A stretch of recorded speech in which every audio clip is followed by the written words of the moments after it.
Episode 141 to 150, अध्याय 141, 096 तितलियों के सपने, दिल की खींचतान _4। निंगजिजिन को याद आया कि उस युवा लड़के ने एक बार क्या कहा था, एक दिन मैं तुम्हारा सबसे मजबूत प्रतिद्वंद्वी बन जाऊंगा। उस समय तो उसने इस विचार का उपहास किया था, लेकिन अब वह शक्तिहीन थी। मुझे लगता है कि जल्द ही आप निंग परिवार की जमीन के इस छोटे से टुकड़े पर भी कब्जा नहीं रख पाएंगे। मास्टर निंग, ओह मास्टर निंग, आपका नाम महिला है। निंगजिजिन ने उसे गुस्से से घूरा। निंगजिकी, अगर मैं नीचे जा रहा हूं तो तुम TMD भी आसानी से नहीं बच पाओगे। हम एक साथ समृद्ध होते हैं और एक साथ कष्ट सहते हैं। निंगजिकी ने नाक भान से कुड़ी, तुम्हारे मास्टर निंग कभी कैसे गिर सकते हैं? भले ही तुम बॉस की तरह काम न करो, फिर भी तुम एक अमीर पत्नी हो सकती हो। आखिरकार पूरा शेंगुआ समूह तुम्हारे पीछे है। उसने निंगजिजिन के पेट पर नजर डाली और मजाकिया अंदाज में हंसा। क्या तुम जानती हो कि बाहर कितने लोग तुम्हें एक मुर्गी कहकर कोस रहे हैं जो अंडे नहीं दे सकती? बिना अंडे दिए गड्ढे पर कब्जा कर रही हो, और वे कहते हैं कि ये फैंग तुम्हें जल्द या बाद में तलाक दे देगा। निंगजिजिन ने गहरी सांस ली, अपनी आंखें बंद कर ली, और जब उन्होंने उन्हें फिर से खोला तो वे शांत थीं। मैं थक गई हूँ जिकी, अगले महीने मैं IVF की कोशिश करने की योजना बना रही हूँ। निंग परिवार, मैं अब से यह काम तुम्हें सौंप रही हूँ। निंगजिकी ने जल्दी से हाथ हिलाया, क्या तुम मजाक कर रहे हो? बिजनेस मैनेज करना मेरे बस की बात नहीं है, मैं तो बस फूलों के बीच घूमने में ही अच्छा हूँ। बेहतर होगा कि तुम किसी और को ढूंढ लो, मैं इसके लायक नहीं हूँ। निंगजिजिन ने आह भरी, जिकी, तुम भी निंग परिवार के सदस्य हो, इसे मुझ पर एक एहसान समझो, ठीक है? क्या तुमने कभी मेरे बारे में सोचा है? निंगजिकी के होंठ घृणा से मुड़ गए। जब तुम प्रेमियों को तोड़ रहे थे तब तुमने मेरे बारे में क्यों नहीं सोचा? जिक्की, वह बहन। निंगजिकी अचानक उठ खड़ी हुई और उसे ठंडेपन से देखते हुए बोली, मुझे अच्छी तरह पता है कि मैं क्या चाहती हूँ, जैसे मुझे पता था कि ये फैंग आग के गड्ढे में जा रहा है, और फिर भी मैंने तुम्हारे फैसले का समर्थन किया। लेकिन तुम मेरे फैसले का समर्थन क्यों नहीं कर सकती? चाहे सही हो या गलत, मैं इसे समझने की क्षमता रखती हूँ। अगर यह एक गलती भी हो तो मुझे इसका कभी पछतावा नहीं होगा। निंगजिजिन ने लंबे आदमी को देखा, एक गहरी सांस ली और उस वर्ष को याद किया जब उसने उस पर ठंडे और गुस्से से चिल्लाया था, निंगजिजिन, मैं तुमसे नफरत करता हूँ। मुझे खेद है, यह मेरी गलती है। आमतौर पर गर्व करने वाली निंगजिजिन ने अपनी गलती स्वीकार करने के लिए अपना सिर झुकाया, जिससे निंगजिकी चौंक गया, जिसके बाद उसने अजीब तरह से अपनी आंखें फेर लीं। हे, मुझे लगता है कि तुम्हारा मुझसे माफी मांगना इसके लायक है। जब वह दरवाजे पर पहुंचा तो अचानक बोला, चाचा का बेटा मिल गया है और वह बच्चा काफी होनहार है। आप उसे अपना उत्तराधिकारी बनाने के लिए प्रशिक्षित कर सकते हैं। बिना पीछे देखे वह चला गया। निंगजिजिन ने थोड़ा भौहें चढ़ाई, चाचा का बेटा? चाचा और पिताजी एक ही मां के थे और उन्हें निंग परिवार का आकर्षण विरासत में मिला था। अपनी युवावस्था में वे महिलाओं के भी काफी शौकीन थे, जब तक कि उन्होंने आंटी से शादी नहीं कर ली, जो एक बेहद दबंग महिला थी और चाचा को पूरी तरह से अपने वश में रखती थी। एक बार बेवफाई में पकड़े जाने के बाद वे नपुंसक बनाए जाने से बाल बाल बचे और फिर कभी व्यभिचार करने की हिम्मत नहीं जुटा पाए। उनके कभी बच्चे नहीं हुए और डॉक्टरों ने बताया कि अंकल को कोई जहर दिया गया था, जिसकी वजह से उनकी प्रजनन क्षमता चली गई। उन्होंने इलाज बहुत देर से करवाया और दवाइयों से भी कोई मदद नहीं मिल सकी। जिम्मेदार व्यक्ति का पता लगाने पर पता चला कि यह उनके बचपन की वासना का कर्ज था, जो अब चुकाने की कोशिश कर रहा था। सौभाग्य से उनके एक बच्चा हुआ। जब वह बच्चे को घर लाने ही वाले थे तो चाची ने उन्हें आत्महत्या की धमकी दी, जिससे चाचा को रुकना पड़ा। वह ये नहीं जानता था कि चाची की ईर्ष्या ने उसे पहले ही बच्चे को लगभग मौत के घाट उतारने के लिए गुप्त रूप से पीड़ा देने के लिए प्रेरित कर दिया था, यहाँ तक कि वह बदले में उस पर भी एहसान जता रही थी। पिछले साल चाची की कैंसर से मृत्यु हो गई। अपने सारे काम निपटाने के बाद चाचा बच्चे को घर लाने के लिए बेताब थे। ये प्राइम टाइम सोप ओपेरा से भी अधिक नाटकीय था। घर की गंदगी के बारे में सोचकर निंगजिजिन अपना माथा पकड़ने से खुद को नहीं रोक सकी। हर एक चीज पिछली से अधिक चिंता का कारण बन रही थी। लेकिन शुक्र है कि कंपनी का प्रबंधन उसके छोटे चाचा के पास था और उसे उनके काम पर पूरा भरोसा था। उस शाम जब वह घर लौटी तो उसकी मुलाकात चाचा के बेटे से हुई। चाचा और पिताजी सोफे पर बैठे सिगरेट के कश लगाते हुए औरतों और पैसों के बारे में बड़ी बड़ी बातें करते रहे और उनकी बातचीत इन विषयों से कभी दूर नहीं गई। वह युवक उन दोनों व्यक्तियों के पीछे खड़ा था। उसकी 6 फुट की ऊंचाई के कारण वह काफी लंबा दिखाई दे रहा था, फिर भी वह सरकंडे की तरह पतला था। उन अस्वस्थ विषयों को सुनते हुए युवक ने कोई अधीरता नहीं दिखाई। उसकी आंखें नीचे झुकी हुई और विनम्र थीं, जिससे एक सुखद और सौम्य प्रभाव पड़ रहा था। पदचाप सुनकर युवक ने ऊपर देखा। यह एक खूबसूरत चेहरा था, नाजुक भौहें और खूबसूरत आंखें, लाल होंठ और सफेद दांत। पहली नजर में कुछ हद तक स्ट्रैंड लग रहा था। हालांकि उसकी भौहों की ठंडक ने उसमें थोड़ा मर्दानापन भर दिया था, और वो आंखें। निंगजिजिन अंदर से कांप उठी। वे एक स्पष्ट झील की तरह शांत थे जो किसी के चेहरे को प्रतिबिंबित कर सकती थी। फिर भी नीचे गहरे पानी में एक भयंकर राक्षस अपने शिकार की प्रतीक्षा में लेटा हुआ था। दुर्भावनापूर्ण, क्रूर, निर्दयी। अध्याय 142, 096 तितली का सपना, दिल की खींचतान _5। युवक ने बस उसकी ओर देखा, फिर शांतिपूर्वक अपना सिर नीचे कर लिया और चुप और अदृश्य बना रहा। निंगजिजिन ने अपनी आंखें सिकोड़ ली और मुस्कुराते हुए आगे बढ़ गईं। पिताजी, चाचा, जिजिन वापस आ गया है। अंकल निंग किंगहुआन ने हंसते हुए उसका स्वागत किया। मैं अभी तुम्हारे पापा से तुम्हारे बारे में बात कर रहा था। तुम्हारी शादी को इतने साल हो गए हैं, अब बच्चे पैदा करने का समय आ गया है। ये परिवार के पास बहुत बड़ी जायदाद है और वह उनका इकलौता बेटा है। अगर तुम उन्हें बच्चा नहीं दोगी तो ये ठीक नहीं होगा। निंगजिजिन की मुस्कान थोड़ी फीकी पड़ गई। उसकी आवाज अनायास ही ठंडी पड़ गई जब उसने अपनी नजर उस युवक पर डाली। यह जरूर चाचा का लाडला बेटा होगा। इसके चेहरे मोहरे वाकई चाचा से काफी मिलते जुलते हैं, बिल्कुल बाप बेटे के लायक। निंग किंगहुआन को उसकी आवाज में व्यंग्य समझ नहीं आया, या अगर समझ भी आया तो उसे कोई फर्क नहीं पड़ा। निंग किंगहुआन को अपने बेटे पर हमेशा की तरह गर्व था और उसने तुरंत युवक से कहा, जिहुआन, ये तुम्हारी सबसे बड़ी बहन निंग जिजिन है। हमारे परिवार में वही फैसले लेती है। बेहतर होगा कि तुम उसके पीछे पीछे चलो। युवक ने निंग जिजिन की ओर देखा और जल्दी से अपनी निगाहें नीचे कर ली। उसकी दृष्टि से उसे केवल उसकी मोटी पलकें ही दिखाई दे रही थीं। बड़ी बहन, नमस्कार। निंग जिजिन ने मुस्कुराते हुए सिर हिलाया। जिहुआन, निंग जिहुआन, ये बहुत अच्छा नाम है। कल से तुम मेरे पीछे आओगे। निंग किंगहुआन ने तुरंत प्रसन्नता से कहा, जिहुआन, तुमने अभी तक अपनी बड़ी बहन को धन्यवाद नहीं दिया है।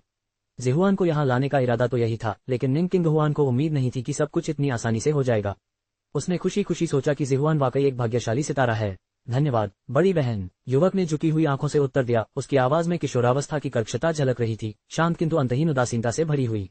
निंग जिजिन उसके प्रदर्शन से पूरी तरह संतुष्ट थी। जिकी सही कह रही थी, वह वाकई एक बेहतरीन खिलाड़ी था। वह कुछ कुछ उसकी जवानी जैसा ही था, लेकिन खुद को छिपाने में उससे भी बेहतर।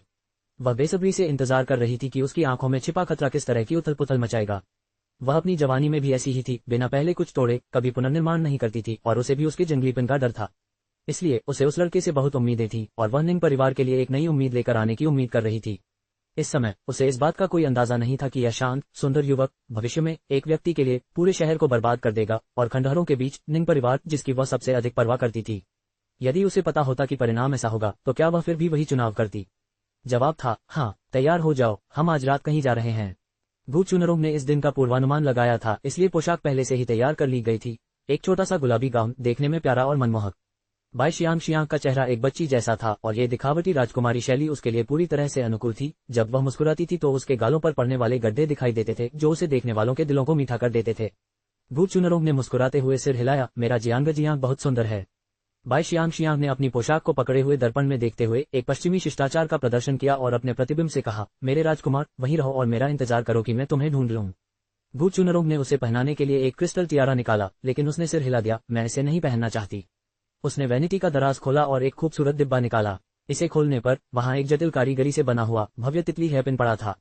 वह खिलखिलाकर हंसने लगी और शीशे के सामने खड़ी होकर तितली को अपने बालों में लगा लिया, और तुरंत ही तितली में जान आ गई। उसके रंग ऐसे चमक रहे थे मानो वह उड़ने ही वाली हो, जिससे लड़की के सुंदर चेहरे और चमकती आंखें और भी निखर गई। जब बाई रैन ने बाई शियांग को बाहर निकलते देखा, तो वह वास्तव में एक लापरवाह राजकुमारी की तरह दिख रही थी, जो किसी भी तरह की हानि से सुरक्षित थी, और उसकी मुस्कान इतनी मासूम और शुद्ध थी कि ऐसा लग रहा था कि वह आसपास के लोगों को भी प्रभावित कर रही थी। उसकी नजर अपनी बेटी के बालों पर पड़ी। तितली पिन अंधेरे में चमक रही थी, जिसने तुरंत ध्यान आकर्षित किया। वह रुकी नहीं, उसके मन में एक व्यक्ति और उसकी हंसी से भरी हंसमुख आवाज की छवि उभर रही थी। अपने होठों को एक साथ दबाते हुए उसने अपनी निगाहें नीची कर ली। एक पल के लिए उसकी भौहें और गहरी हो गईं। उसने अपने बेटे को घर पर छोड़ दिया था। भले ही भू चुनरोंग कठोर हो सकता था, उसके बारे में उसकी राय गिर रही थी, लेकिन उसकी बेटी को अभी भी उसके समर्थन की आवश्यकता थी, इसलिए वह अपने बेटे के साथ अच्छा व्यवहार करती थी। उसके सिर के एक भी बाल को नुकसान पहुंचाने की हिम्मत नहीं करती थी। भू चुनरोंग ने उन्हें हाथ हिलाकर कहा, रानरान, चिंता किए बिना आगे बढ़ो, मैं घर पर शी एर की अच्छी देखभाल करूंगा। पूरे रास्ते बाई शियांग लगातार बकबक करती रही, और बाई रान को ऐसा महसूस हुआ जैसे उसके सिर के चारों ओर एक मक्खी भिनभिना रही हो और वह उसे मार डालना चाहती थी। अध्याय 143 096 तितलियों के सपने, दिल की खींचतान _6। चाची, क्या आपको लगता है कि यान परिवार के लोग आएंगे? लड़की ने चमकदार जिज्ञासु आंखों से पूछा। बाई रान ने उदासीनता से उत्तर दिया, मुझे कैसे पता चलेगा? बाई शियांग ने एक हाथ से अपनी छाती को ढक लिया। उसके गाल एक युवा लड़की की शर्मीली लालिमा से लाल हो गए। ये बहुत अच्छा होगा यदि यान परिवार के लोग भी आ जाएं। मैं अंततः उस पुरुष देवता से मिल सकूं जिसके बारे में मैं सपने देखती रही हूं।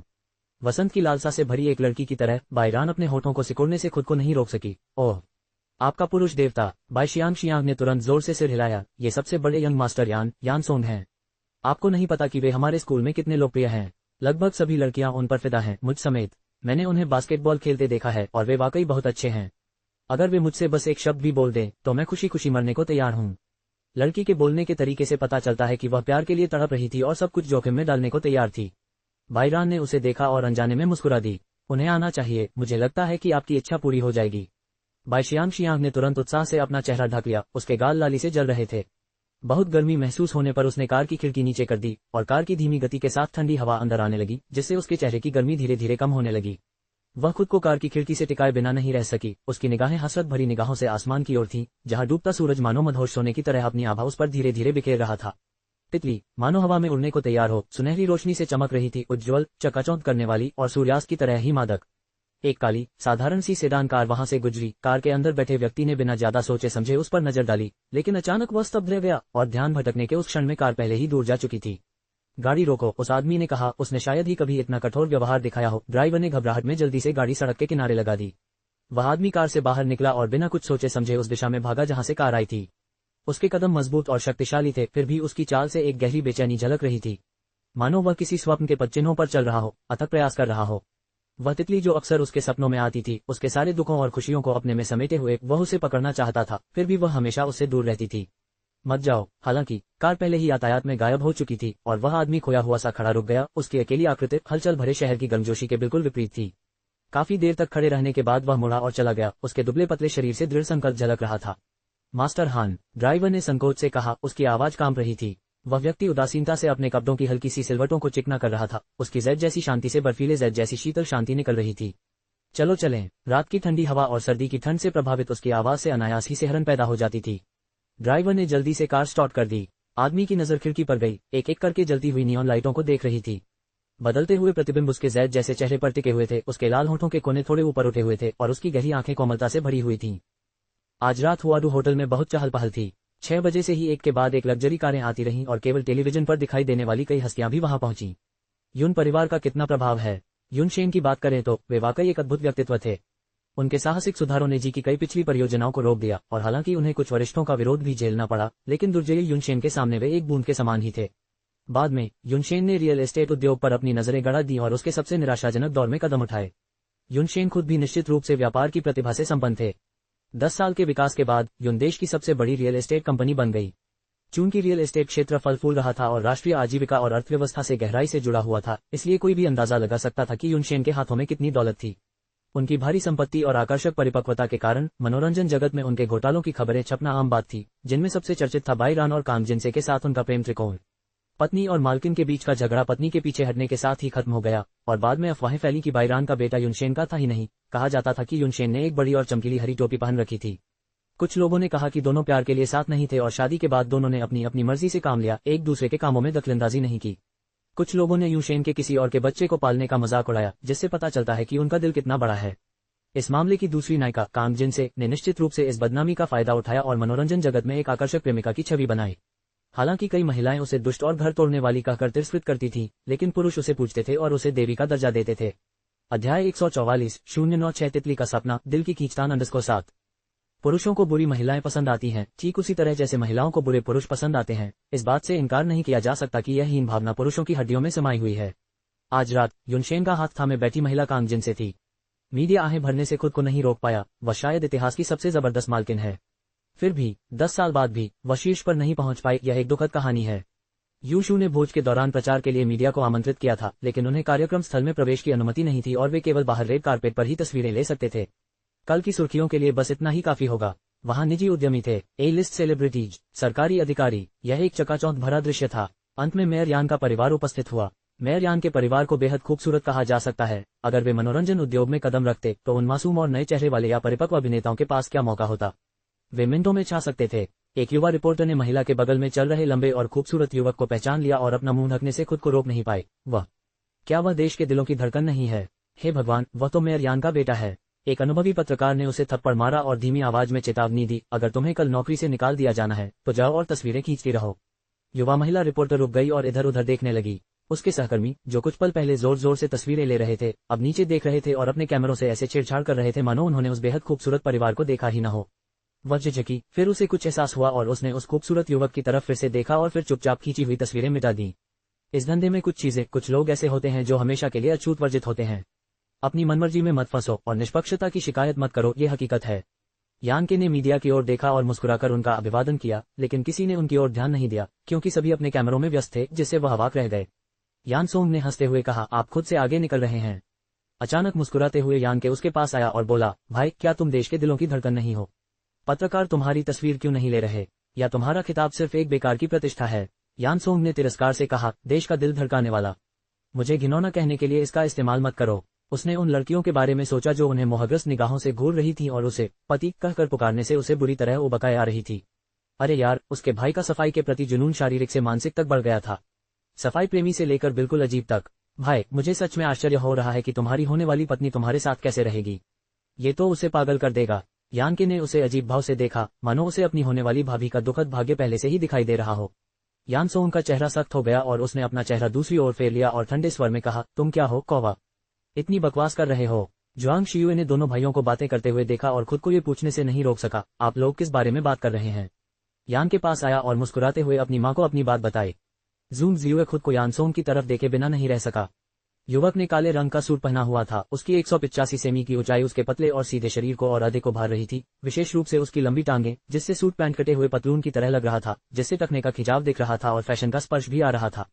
उसके काले बाल घने और चमकदार थे, जो अब पूरी तरह से ऊपर उठ गए थे, जिससे वह कुछ हद तक उभर दिख रहा था। साथ ही उसका सुंदर चेहरा भी पूरी तरह से उजागर हो रहा था। उसकी बाहें थोड़ी ऊपर उठी हुई थीं और उसकी आंखें, जो कोमल होनी चाहिए थीं, एक ठंडी रोशनी से चमक रही थीं, जिससे उसमें एक अलग उदासीनता का भाव आ रहा था।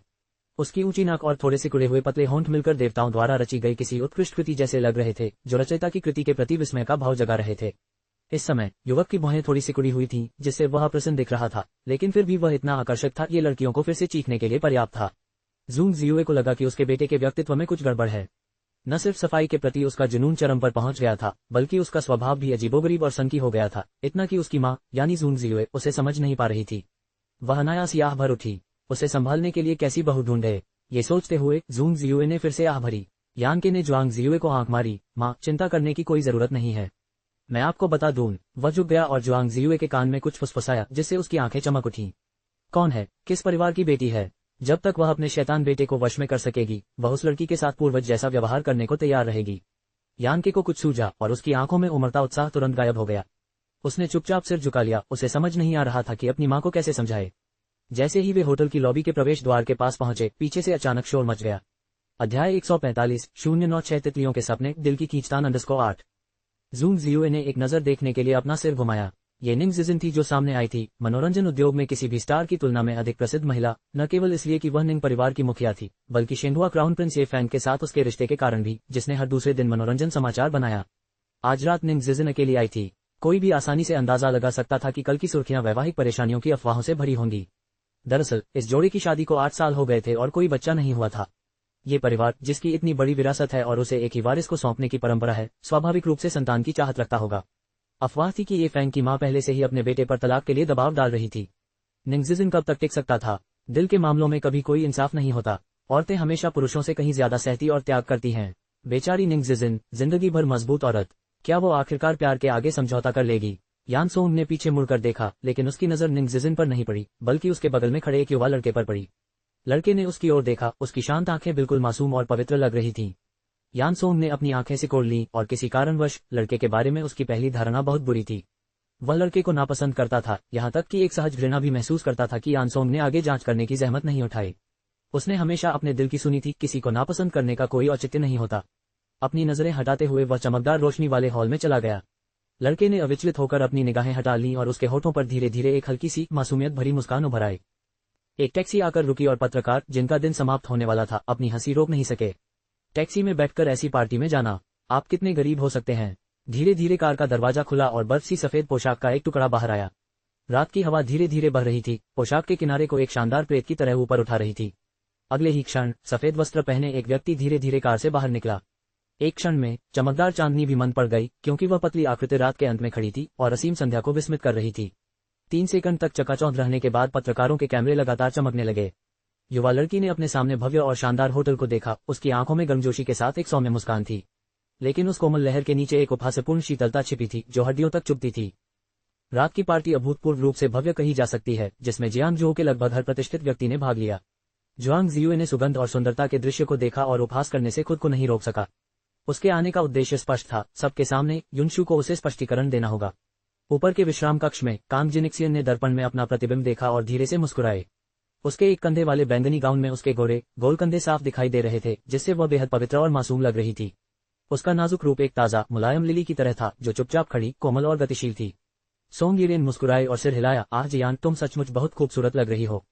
सच तो यह है कि कांग जिनशियान उसकी जितनी खूबसूरत नहीं थी, उसका स्वभाव ही उसकी तुलना में ज्यादा खूबसूरत था।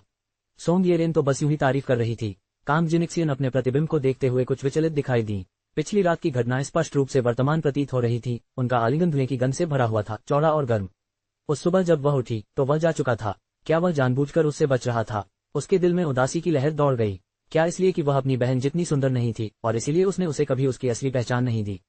तभी युनशु बाहर से अंदर आए। उसने भी आज बहुत ही सलीके से कपड़े पहने थे, सुंदर और संयमित। उसकी खूबसूरती में उसकी उम्र का जरा भी अंदाजा नहीं था। अब तुम्हारी बारी है। आज तुम्हारा 18वां जन्मदिन है, तुम्हारी उम्र पूरी हो रही है। आज से तुम सचमुच एक वयस्क हो, उसने कहा। चलो चलें, माँ तुम्हारा हाथ थाम लें और सबके आशीर्वाद और उम्मीदों का सामना करते हुए तुम्हारे भविष्य का स्वागत करें, उसने आगे कहा। कांग जिनक्सियन ने अपनी सारी भावनाओं को दबा लिया और धीरे से मुस्कुराते हुए सिर हिलाया। कांग जिनशियान के आगमन ने पार्टी के माहौल को और भी ज्यादा गर्मा दिया। सबकी नजरों के सामने वह दूसरी मंजिल से ऐसे उतरी जैसे कोई राजकुमारी किसी चमकीली चमक में नहाई हो। सोंग येरेन ने तुरंत भीड़ के एक कोने में खड़े लड़के को देखा और अपनी खुशी रोक नहीं पाई। उसने अपनी पोशाक उठाई और उसकी तरफ दौड़ पड़ी। भाई यान, उसने मीठी मुस्कान के साथ कहा। उसकी चमकदार मुस्कान एक खिलते हुए फूल की तरह सुंदर थी। यान सोंग ने थोड़ा सा भौहें चढ़ाई, उसकी तरफ देखा तक नहीं। उसकी आवाज बर्फ की तरह ठंडी थी। मैंने कितनी बार कहा है कि मुझे भाई यान मत कहो। लड़की ने इसे दिल पर नहीं लिया और खुशी से बोली, तो मैं तुम्हें क्या कहूँ, हम साथ साथ पले बड़े हैं, तुम मेरे भाई यान हो।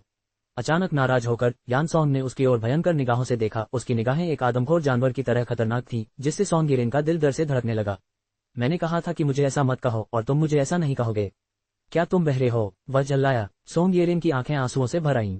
उसने यान सोंग को इतना उग्र पहले कभी नहीं देखा था और उसे समझ नहीं आ रहा था कि वह उसे भाई यान क्यों नहीं कह सकती। उसकी धमकी भरी नजर ऐसी थी मानो उसने कोई अक्षम्य अपराध कर दिया हो। बाईशियांग शियांग दूर से मुठियां भींचे देख रही थी। सोंग येरेन को सचमुच जरा भी शर्म नहीं थी। स्कूल में हमेशा खुद को उस पुरुष देवता का प्रिय बचपन का दोस्त बताती थी, फिर भी अकेले में उसे लगातार परेशान करती थी। तभी हुक्म चलाने वाली जूंग शियू ने माँ बेटी की चमकती हुई जोड़ी को देखा और अपने होठों को तिरस्कार भरी मुस्कान से भर लिया। उसकी मधुर आवाज बेबाक स्पष्टता से पूरे कार्यक्रम स्थल तक गूंज उठी। लेडी यून, आप एक पालक बेटी के प्रति इतनी समर्पित हैं, फिर भी आपकी अपनी पोती को 10 साल तक बिना देखे ही छोड़ दिया गया। ऐसा लगता है जैसे पालक बेटी और पोती ने अपना जीवन बदल लिया हो। या ये खूबसूरत युवती वास्तव में आपकी जैविक बेटी है, अन्यथा यह मानवीय संबंधों के मानदंडों का पालन नहीं करती है ना? अध्याय 146 097 ग्लैमरस वापसी से सबको चौंका दिया। युनशु की आंखें थोड़ी सिकुड़ गईं। उनकी निगाहें हवा में कुछ देर के लिए मिली, चिंगारी और बिजली की कड़क के साथ, और सभी को बारूद की गंध महसूस हुई। लेडी यान साफ तौर पर मुसीबत खड़ी करने आई थीं। हालांकि ध्यान से सोचने पर उनकी बात सही लगी। लेडी यान की याद दिलाने पर लोगों को याद आया कि यून परिवार में वाकई एक आधिकारिक युवा मिस थी। नहीं, उसे यंग मिस जी होना चाहिए। उस जमाने में वह एक बाल कलाकार थी जो आधे आसमान में मशहूर थी। इसी होटल में कांग जिनशियान के सम्मान भोज में उस छोटी बच्ची का अपहरण हुआ था, जिसके बाद वह सबकी नजरों से ओझल हो गई थी। युनशेन ने सार्वजनिक रूप से दावा किया कि उस बच्ची को सदमे से उबरने के लिए विदेश भेज दिया गया था। 5 साल की एक बच्ची का अपने परिवार को छोड़कर विदेश जाना कितना दयनीय रहा होगा। यूशेन और यूशु द्वारा उस छोटी बच्ची के साथ दुर्व्यवहार की पुरानी अफवाहों को याद करके लोगों ने मोटे तौर पर अंदाजा लगा लिया कि क्या हो रहा है, लेकिन आगे कोई कुछ नहीं बोला। आखिरकार ऐसी बातें अनकही होती हैं और इतिहास हमेशा विजेताओं द्वारा ही लिखा जाता है। एक दत्तक पुत्री के साथ अपनी पोती से भी बेहतर व्यवहार करना, जो जानती थी कि युनशु क्या सोच रही थी। कांग जिनशियान ने स्वाभाविक रूप से इस लेडी यान को पहचान लिया। मेयर यान की पदोन्नति के साथ लेडी यान जियांगजोऊ की उच्च समाज की महिलाओं में एक अनोखी महिला बन गईं। ऐसी अफवाहें थीं कि मेयर यान राजधानी शहर के एक उच्च पदस्थ परिवार से हैं और जैसे ही उनका राजनीतिक कार्यकाल समृद्ध होगा, उन्हें वापस राजधानी शहर में स्थानांतरित कर दिया जाएगा। जी यून्या को मरे हुए 10 साल हो गए थे, फिर भी ये लेडी यान उसके बारे में क्यों सोच रही थी? जी यून्या में ऐसी क्या खूबी थी? युनशु मुस्कुराई। उसकी शान और आकर्षण दूर से ही साफ दिखाई दे रहा था। समय ने उसके साथ बहुत उदारता दिखाई थी। उसके चेहरे पर बीते वर्षों का कोई निशान नहीं था। लेडी यान, आज आसियान का 18वां जन्मदिन और युवावस्था समारोह है, जो उसके जीवन का सबसे अविस्मरणीय दिन है। क्या हम भोज के बाद इस बारे में बात कर सकते हैं? युनशु ने गर्मजोशी और विनम्रता से कहा, जिससे जूंग जियू और भी ज्यादा निर्दयी और आक्रामक लग रहा था। जूंग शियुए ने मन ही मन उस औरत को उसके पाखंड के लिए कोसा, लेकिन उसके चेहरे पर मुस्कान थी। लेडी यून, आज इतने सारे मेहमानों और गवाहों के सामने मैं बस यूनिया की हाल की स्थिति के बारे में जानना चाहती हूँ। आप जानती हैं, मुझे उस बच्ची यूनिया से बहुत लगाव है। अगर आपने पहले इनकार न किया होता तो यूनिया के साथ मेरा रिश्ता भी वैसा ही होता जैसा आपका इस युवती के साथ है। उसने कांग जिनशियान की ओर देखते हुए अपनी बात पूरी की। इन शब्दों में निहित जानकारी काफी ठोस थी। पता चला कि लेडी यान जी यूनिया को अपनी धर्मपुत्री बनाना चाहती थी, लेकिन युनशु ने मना कर दिया था।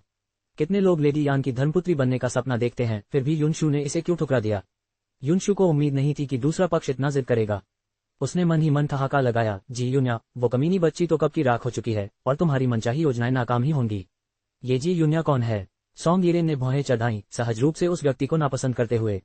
यान सोंग का सिर झुका हुआ था, उसकी अभिव्यक्ति अस्पष्ट थी, उसके हाथ बगल में थोड़े से भींचे हुए थे। चाची जुआंग उसे बहुत पसंद करती हैं, लेकिन मैंने उसका नाम पहले कभी क्यों नहीं सुना? सोंग येरेन ने अपनी याददाश्त टटोली। उसे यकीन था कि उसने कभी उसका नाम नहीं सुना होगा। उसके पिता का 6 साल पहले ही जियांगजोऊ तबादला हुआ था, जो मेयर यान के एक भरोसेमंद अधिकारी थे, और इस तरह उसका परिवार हमेशा यान परिवार के करीब रहा था। तब तक जी यूनिया समय के प्रवाह में डूब चुकी थी, यूशेन और यूशु के दबाव में, इसलिए ये स्वाभाविक था कि उसने उसके बारे में कुछ नहीं सुना था। फिर भी उसे एक स्पष्ट परिचितता का एहसास हुआ, लेकिन वह याद नहीं कर सकी। लेडी यान स्पष्टीकरण चाहती हैं। ठीक है, मैं आपको एक स्पष्टीकरण देती हूँ। यूनिया का इलाज विदेश में एक मानसिक पुनर्वास केंद्र में चल रहा है। किसी को भी अपने गंदे कपड़े सार्वजनिक रूप से नहीं धोने चाहिए, और इसीलिए मैंने इतने सालों तक यूनिया को लोगों की नजरों से दूर रखा है।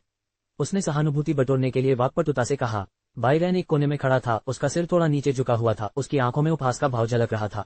दादी, मुझे कैसे पता ही नहीं चला कि मुझे मानसिक बीमारी है।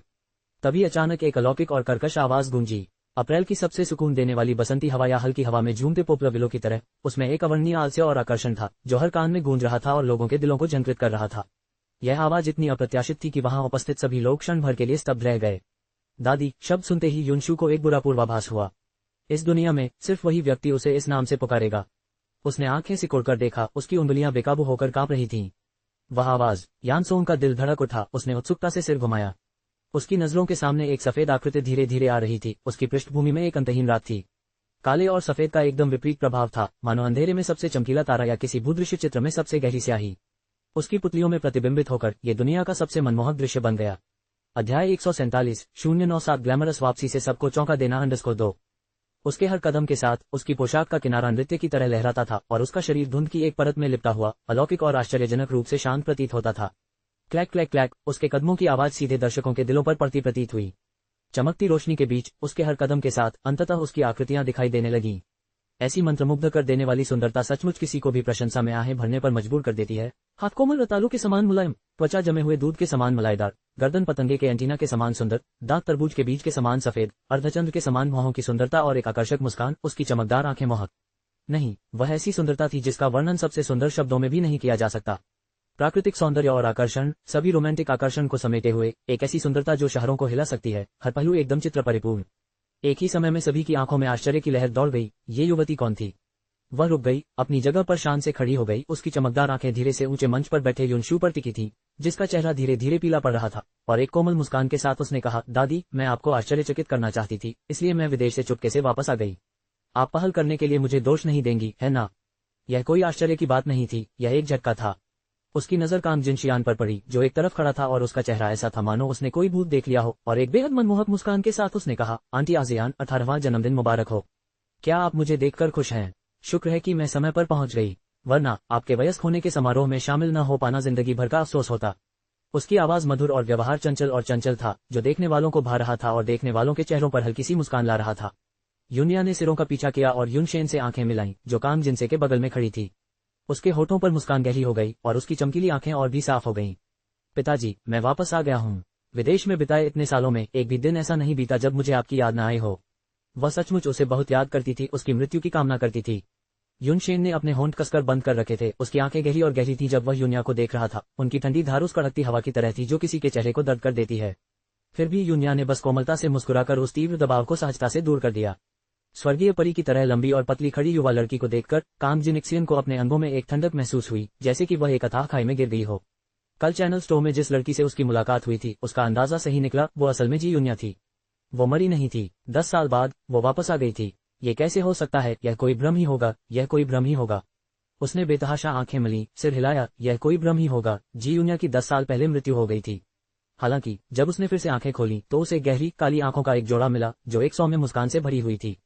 हालांकि वह मुस्कान गर्मजोशी से भरी, कोमल और सुंदर लग रही थी, लेकिन उसकी दुनिया अचानक स्तब्ध रह गई। यह कोई भ्रम नहीं था। निंगजिजिन के पास खड़े युवक ने अचानक अपनी आंखें चौड़ी कर लीं, फिर उन स्पष्ट गहराइयों में मनोरंजन का एक स्पर्श दिखाई दिया। ये वास्तव में वह थी। तभी लोगों को एहसास हुआ कि यह युवती कोई और नहीं बल्कि यंग मिस जी यूनिया थी, जो अपनी मां से भी ज्यादा शालीन और शाही लग रही थी, जो एक अग्रणी सोशलाइट के रूप में जानी जाती थी। वास्तव में एक अग्रणी सोशलाइट की बेटी होने के नाते इतनी शालीनता और इतनी कुशलता के साथ जिसकी तुलना कोई नहीं कर सकता था। जुआंग शियुए को पहले तो यकीन नहीं हुआ, फिर उसने लड़की के चेहरे, उसकी नाक, उसकी आंखों का बारीकी से निरीक्षण किया। यूनिया, उसने पुकारा और अचानक तेजी से यूनिया की ओर चली गई, और एक पल में उसने उसे कसकर गले लगा लिया। यानके ने 2 बार जीभ चटकाए, अपना सिर घुमाकर उस ठंडे चेहरे वाले युवक की ओर देखा और हंसे बिना न रह सका। किसने सोचा था कि 10 साल बाद भी हम सिस्टर यूनिया को देख पाएंगे? बिल्कुल वैसी ही जैसी मैंने कल्पना की थी, एक देवी स्तर की सुंदरी। भाई, तुम्हें क्या लगता है कि माँ सिस्टर यूनिया को इतना पसंद क्यों करती हैं? मुझे हमेशा ऐसा लगता है कि कोई संकट है कि माँ कहीं हमसे छीन न ली जाए।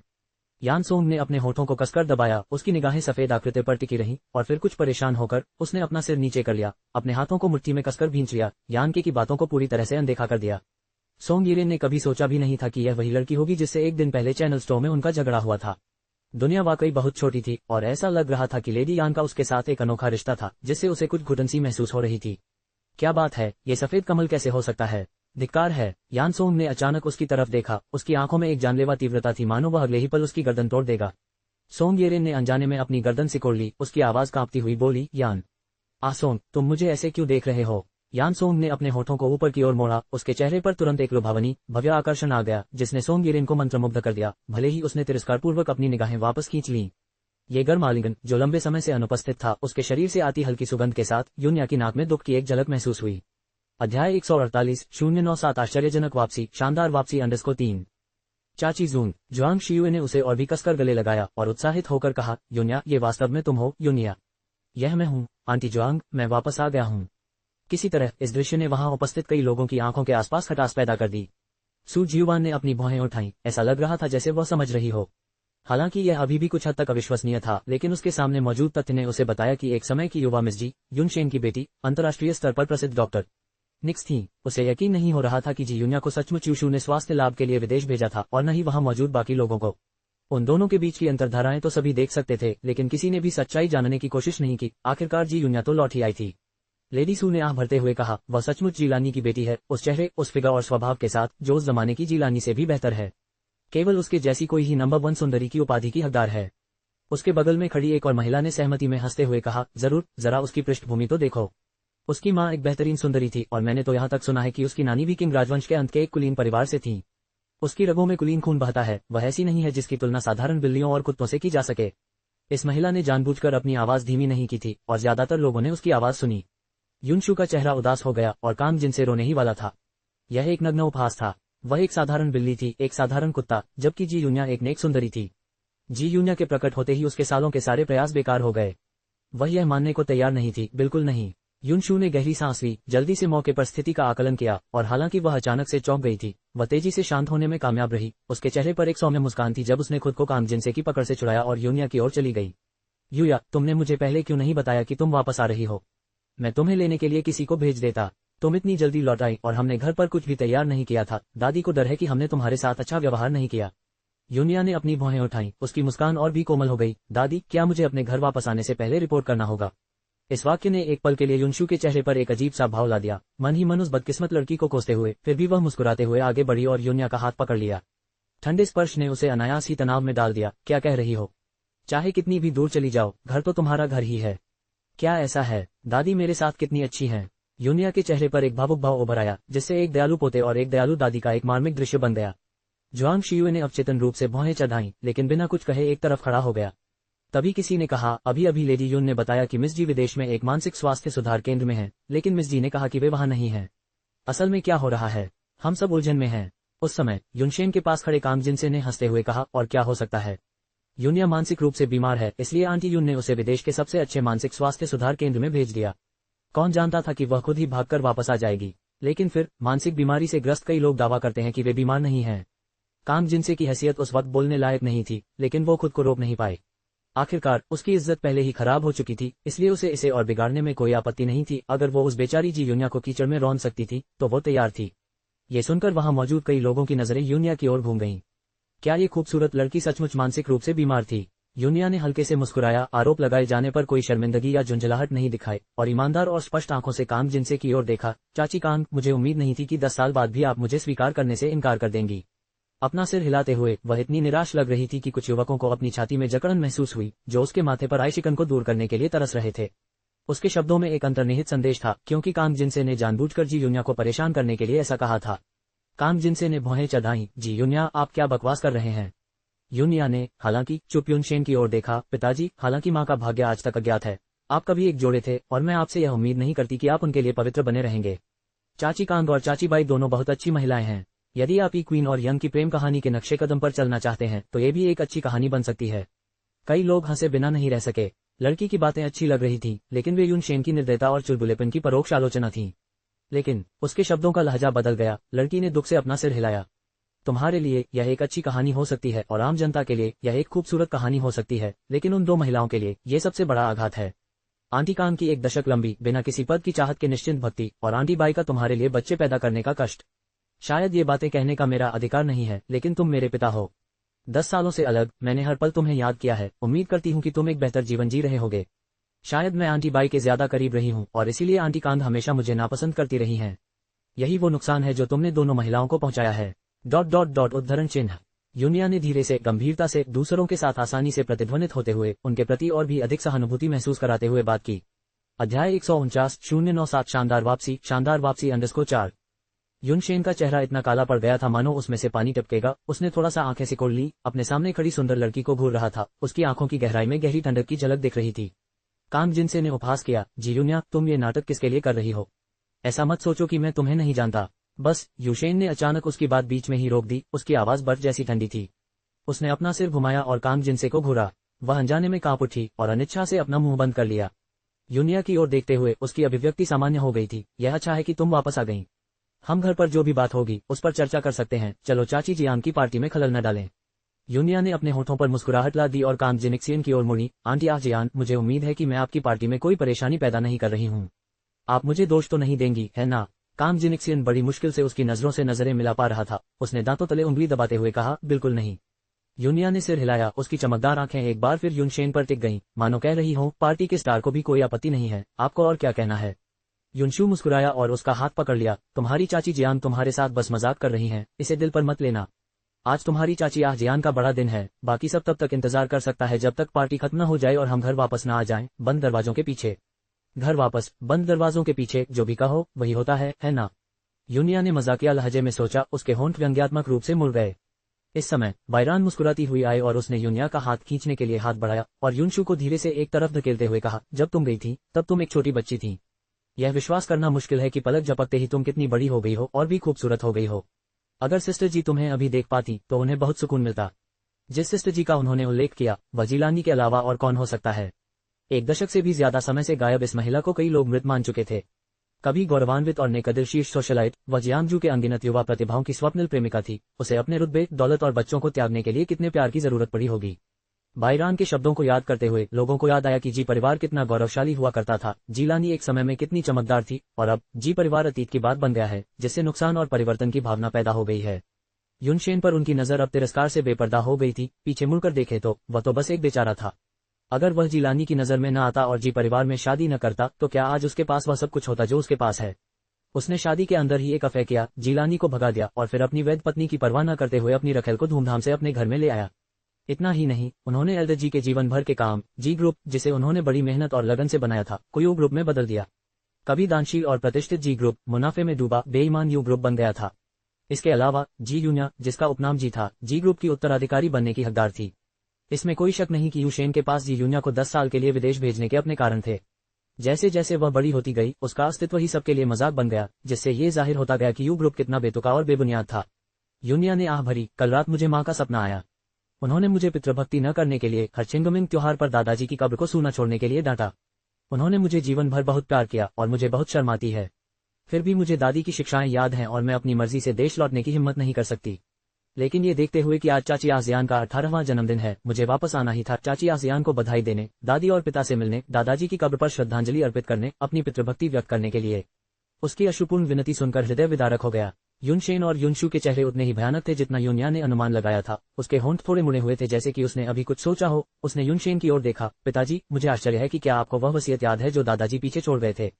भीड़ में अचानक फुसफुसाहटें गूंज उठीं। वसीयत? कौन सी वसीयत? क्या यह हेल्डर जी की वसीयत हो सकती है? युनशेन की भौहें गहरी सिकुड़ गईं। उसकी आंखें यूनिया के चेहरे पर ठंडी पड़ गईं। वह सोच रहा था कि यह लड़की किस तरह का खेल खेल रही है। उसने ठंडे स्वर में कहा, क्या वसीयत? मैंने कभी किसी वसीयत के बारे में नहीं सुना। यूनिया ने सिर हिलाया। लगता है पिताजी को सच में पता नहीं है। खैर, बात तो सही है, हालांकि आप दामाद हैं, पर आपका कोई खून का रिश्ता तो है नहीं। उसकी बातों में व्यंग्य चुभ रहा था। आखिरकार वो तो बस दामाद थे जिनकी शादी इसी परिवार में हुई थी। उन्हें वसीयत के बारे में कैसे पता चल सकता था? युनशेन ने अपने दांत भींच लिए। तनाव के कारण उसका जबड़ा स्पष्ट रूप से उभरा हुआ था, जिससे उसके पूरे व्यवहार पर भारी छाया पड़ गई। कोई खून का रिश्ता नहीं। ये लड़की जानबूझकर मुझे घिनौना बनाने के लिए ऐसा कह रही है। युनशु ने ठंडी हंसी निकाली और मुस्कुराते हुए आगे बढ़े। वसीयत के बारे में ये सब बातें क्या बकवास है? देखो, तुम सफर से थक गए होगे। पार्टी खत्म होने के बाद हम बात करेंगे। इतने सारे मेहमान इंतजार कर रहे हैं। तुम्हें सच में इतना बेपरवाह नहीं होना चाहिए। अध्याय 150 आश्चर्यजनक वापसी शानदार वापसी _5। अगर यूनिया बोलती रहती तो वह सचमुच बेखबर लगती। युनशू ने उसके लिए एक गड्ढा खोद दिया था और स्वाभाविक रूप से वह स्वेच्छा से उसमें कूदने वाली नहीं थी। खैर, असर तो पहले ही हो चुका था और उस समय उसे कोई जल्दी नहीं थी। यूनिया ने माफी मांगते हुए मुस्कुराते हुए कहा, जरूर, हमें मेहमानों को इंतजार नहीं करवाना चाहिए। वह मेहमानों की ओर मुड़ी, उसके चेहरे पर हल्की सी मुस्कान थी, वह बेहद शालीन और गरिमा में लग रही थी। मैं अभी अभी देश लौटी हूँ, जवान और अनजान। आगे चलकर मैं यहाँ के सभी चाचा चाची, भाई बहनों पर निर्भर रहूंगी। आज चाची आशियान का जन्मदिन है, इसलिए मैं मेजबान पर हावी नहीं होंगी। अगर मेरे आतिथ्य में कोई कमी रह गई हो तो कृपया मुझे माफ कर दीजिएगा। ये कहकर वह झुक गई। वह सचमुच एल्डर जी की पोती है और उसे एल्डर जी की सादगी और ईमानदारी विरासत में मिली है। अगर एल्डर जी अभी जिंदा होते तो कौन जाने कितने जरूरतमंदों को फायदा होता। हाँ, उस वसीयत में क्या है? क्या एल्डर जी ने सचमुच कोई वसीयत छोड़ी है? वसीयत में क्या लिखा है? किसी ने उपहास किया और क्या बात हो सकती है? बात तो इस बारे में होगी कि संपत्ति का उत्तराधिकारी कौन होगा। बातचीत का शोर धीमी आवाज में बढ़ गया। यूनिया के होंठ थोड़े मुड़े हुए थे और वह शालीनता से बाहर निकल गई। युनशू ने हताशा में अपने दांत भींच लिए, लेकिन उस समय वह जा नहीं सकती थी। अभी भी इतने सारे मेहमानों की देखभाल करनी थी, फिर भी उस सौम्य चेहरे पर एक दरार पड़ गई, उसका रंग स्वाभाविक रूप से रूखा हो गया। यूनिया थोड़ी हवा लेने के लिए पिछले दरवाजे से बाहर निकली। रात की ठंडी हवा उसके चेहरे को छू रही थी, उसके बेचैन दिल को सुकून दे रही थी। उसने अपनी आंखें बंद कर ली और थकाकर एक खंभे के सहारे टिक गई। भारी कदमों की आवाज पास आए और यूनिया आंखें अभी भी बंद किए हुए पीछे मुड़ी नहीं। वह व्यक्ति उसके पीछे रुक गया, जिससे उसके ऊपर एक बड़ी छाया पड़ गई, क्योंकि उसके शरीर से घास और लकड़ी की अनोखी गंध रात की हवा के साथ मिल गई, जिससे रात के साथ साथ वह भी मदहोश हो गई। एक लंबी चुप्पी के बाद उसने अंततः आह भरी, अपनी आंखें खोली और मुड़ी। युवक का सुंदर चेहरा बसंत के चमकीले चांद की रोशनी में बर्फीली आभा से दमक रहा था। उसकी गहरी काली आंखें लहरों से घिरी हुई थीं, जिसे वह समझ नहीं पा रही थी, उसके चेहरे पर गड़ी हुई थीं, जिससे वह सहज ही धड़कना छोड़ रही थी। हाय भाईयान, बहुत दिनों बाद मिले। वह मुस्कुराए और अभिवादन करते हुए अपने बालों को कनपटियों पर से ठीक किया, जिससे उसने उस क्षणिक असहजता को छुपाया जो उसने अभी अभी महसूस की थी। युवक के होंठ खड़े हो गए और वह उसे गौर से देखने लगा। तुमने मुझसे झूठ बोला। थोड़ी देर बाद उसने 3 ठंडे शब्द कहे। यूनिया एक पल के लिए स्तब्ध रह गई, फिर उसे याद आया कि वह गली में हुई घटना का जिक्र कर रहा था और वह हंसने से खुद को नहीं रोक सकी। आपने ऐसा क्यों कहा कि मैंने आपसे झूठ बोला? युवक ने भौहें सिकोड़ लीं। सच में उसने उससे झूठ कैसे बोला था? उस दिन की घटनाओं पर गौर से सोचते हुए उसने शुरू से आखिर तक ये नहीं कहा था कि वह जी यूनिया है, लेकिन ये भी नहीं कहा था कि वह जी यूनिया नहीं है। वही था जो उसे पहचानने में असफल रहा था। उसके चेहरे के भावों को गौर से देखने पर उसे अब भी उसके बचपन के निशान दिखाई दे रहे थे। अगर पहले वह एक खिलता हुआ फूल थी तो अब वह एक खिलता हुआ, दमकता हुआ फूल बन गई थी। अपनी गलती मानने को तैयार न होते हुए उसने अपना सिर दूसरी ओर घुमा लिया। खैर, तुमने मुझसे झूठ बोला था। यूनिया ने हंसते हुए उसकी ओर देखा और उसकी आंखें मुड़ गईं। भाई यान, तुम बहुत अनुचित हो। यानसोंग ने उसे फिर घूरा। तुम्हारी अब भी हंसने की हिम्मत है? इतने सालों तक तुम कहाँ थीं? क्या तुम्हें पता है कि मेरी माँ तुम्हारे लिए कितनी चिंतित थी? क्या तुम्हें पता है? वह अचानक रुक गया, उसकी भौहें गहरी सिकुड़ गईं। क्या तुम्हें पता है कि मैं भी तुम्हारे बारे में कितना चिंतित हूँ? क्या? यूनिया ने पलकें झपकाईं, अचानक उसके करीब झुक गई, उसकी लंबी फड़फड़ाती पलकों को देखा, उसके सुंदर चेहरे पर उभरती लाली देखकर उसके दिल में हल्की लहरें उठीं। लड़की अचानक पास आ गई। उसकी तारों भरी आंखें चमक रही थीं, चंचल और प्यारी। एक हल्की सी खुशबू उसके कानों तक पहुंच रही थी, जिससे उसका दिल जोर जोर से बेकाबू होकर लय से बाहर धड़कने लगा। वह अचानक पीछे हटने को तैयार हुआ, लेकिन गलत कदम पड़ने से वह जमीन पर गिर पड़ा। भाईयान, सावधान। सहज ही यूनिया ने उसे पकड़ने के लिए हाथ बढ़ाया, लेकिन अंततः उसके साथ ही नीचे गिर गई। आखिरी क्षण में यानसोंग ने एक खंभे पर लात मारी, हवा में घूमा और यूनिया का हाथ पकड़कर उसे अपनी बाहों में खींच लिया। उसके दूसरे हाथ ने उसकी पतली कमर को घेर लिया। एक धड़कन के साथ यानसोंग जोर से जमीन पर गिरा, जिससे यूनिया का गिरना कम हो गया। गिरने के क्षण में यूनिया का सिर उसकी छाती से टकराया, जिससे उसे चिलचिलाती गर्मी और भयंकर रूप से धड़कते हुए दिल का एहसास हुआ। टक्कर से उसका सिर घूम गया और वह चुपचाप अपनी आंखें बंद करके उसकी छाती पर लेट गई। अरे जी यूनिया, तुम तो मुझे कुचलकर मार ही डालोगी। उसके नीचे से आवाज दर्द से कराह रही थी, लेकिन उसमें एक अस्वाभाविक कर्कशता भी थी। आगे की कहानी सुनाने के लिए VMstory वर्ल्ड को सब्सक्राइब करो।